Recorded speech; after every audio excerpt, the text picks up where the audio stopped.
Carol Vorderman, 62, accused Women's Minister Maria Caulfield of not being bothered to turn up after refusing to appear before the Women and Equalities Committee.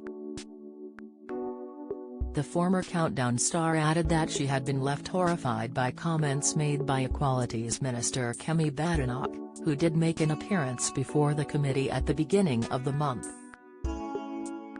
At that hearing, the minister dismissed suggestions that the menopause should be given a special legally protected status. Ms. Badenoch argued women could already make use of anti-discrimination measures based on age, sex and disability. She added that the menopause was on a long list of characteristics that campaigners had claimed should be written into the Equality Act, including having ginger hair or being short. In a passionate response during a hearing on Wednesday, Carol said, "I could not, as a woman, a post-menopausal woman who is from a working-class background, get over the patronizing statements that she made. I thought they were insulting to all women."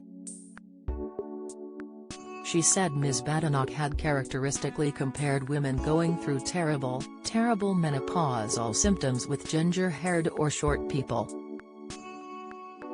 Vorderman, who is patron of the campaign group Menopause Mandate, added, "What am I listening to here?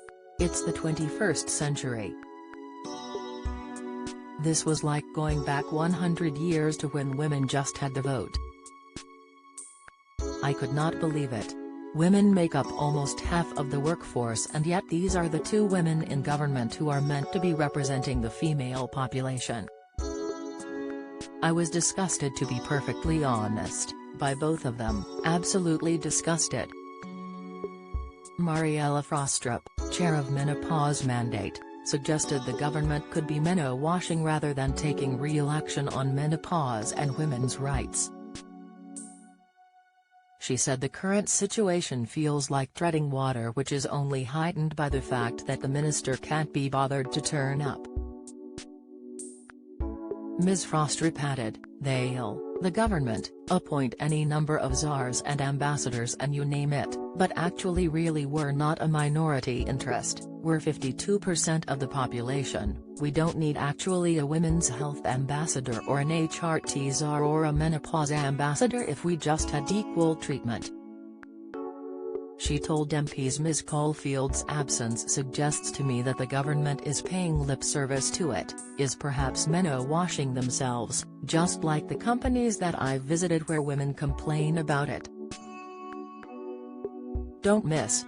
Kate Beckinsale leaves little to the imagination in see-through dress. Pictures, rapper Tekashi 6ix9ine in rushed to hospital after being beaten to pulp. Latest, Kate Garraway's desperate bid to save Derek with last hope drip. Insight, committee chairwoman Caroline Noakes confirmed at the end of the session that Ms. Caulfield is expected to appear for a hearing in June. She said the Employment Minister Guy Opperman has offered to appear alongside Helen Tomlinson, who was appointed this month as England's first menopause employment champion. Carol took to Twitter on Wednesday evening to share her frustrations.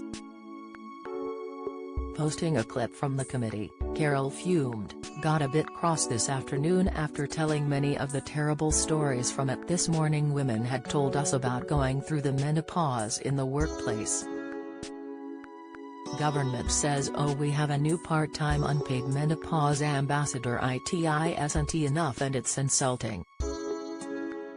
In a follow-up tweet, she continued, "I'm sure the majority of women going through menopause without support or often even with the right medication are also as disgusted with at Kemi Badenoch and at Maria Caulfield."